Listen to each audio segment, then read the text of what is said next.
match, swap, and collect different sets of clothing in piles. And today we'll be teaching you how to play Piles, game designed by Casey Shrimple and published by Lost Boy Entertainment. And hello everyone, it's Stella. And Tarrant here from Meeple University. Okay, let's go to the classroom. Piles is a real-time set collecting game for 2 to 8 players. Players will compete against each other, swapping out items of clothes with the face-up clothes in the middle, until they can create sets of 4 matching items of clothes. The first player to complete 6 matching sets will be the winner. The game comes with 200 cards, all showing this back, and the cards are 50 different sets of 4 matching items of clothes. Each card within a set will have the exact same pattern, but in a different colour. Some clothes will be in a single colour, with others in a multicoloured pattern. Be cautious, some patterns are designed to look similar, for example these long socks versus these short socks. To set up, separate out a number of 4 card sets, which depends on your player count based on this table in the inside of a box. Here for example, if we were setting up a 2-player game, we would take 13 matching sets. Return all of the unused cards to the box, you won't be using them in this game, and then shuffle all of your chosen sets together. Deal each player 6 separate piles of 4 cards each, face down from this deck. Players may not pick up or look at their own cards until the game has begun.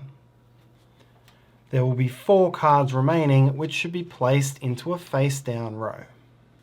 Once all players are ready to play, flip the 4 central cards face up, and the game has begun. In Piles, your aim is to get 6 complete sets of 4 clothing items, with each of your piles representing a single set. To do this, you're going to be swapping cards from your piles with the cards in the centre of the table.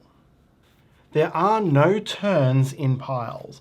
Players will be trying to swap cards with the middle simultaneously and in real time, racing to be the first to complete their sets. So while players will be acting as quickly as possible to make these exchanges, they must follow the following rules.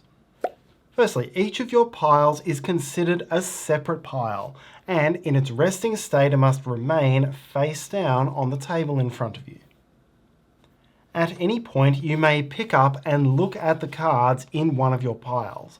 If you wish to hold a different pile, then you must place your current pile back face down on the table in front of you before you may pick up the next pile. You may swap a card from your hand with a card on the table. And to do this, discard 1 card from your hand and pick up the card and add it back to your hand. Once you're done, you must have 4 cards in that hand.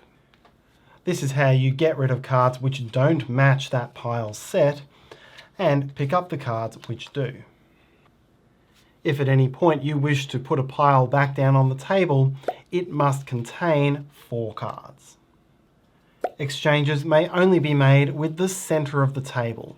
You are not allowed to exchange cards between different piles. If at any point you have 4 matching cards in the same pile, then you have completed that set, and you may lay that set face up on the table instead of face down. This lets you know that you don't need to interact with that pile again, and it lets your opponents know how far progressed you are towards victory. As soon as you complete your 6th matching set, place all your cards face up and shout Piles. Play stops immediately and all players should check through those sets to make sure they truly match. If a non-match is found, then flip that pile face down and play begins again immediately. But if 6 true matching sets are found, then the game is over and the player with 6 sets is the winner. This is what the actions would look like if you were playing slowly and neatly, but with 2 up to 8 players fighting over the same 4 cards in real time, it's likely that the table is going to become quite messy as you play. It's fine if the central row of cards gets out of alignment, but try to avoid having cards flying way out of the centre. or having them end up in a big heap on top of each other. For an even more chaotic game, add one more set to the deck during setup so that you'll have 8 cards in the middle instead of 4. And that's how to play Piles. Thanks so much for watching. Your like and comments are much appreciated. Subscribe to see what's coming, and hopefully you have a wonderful day. See you next time.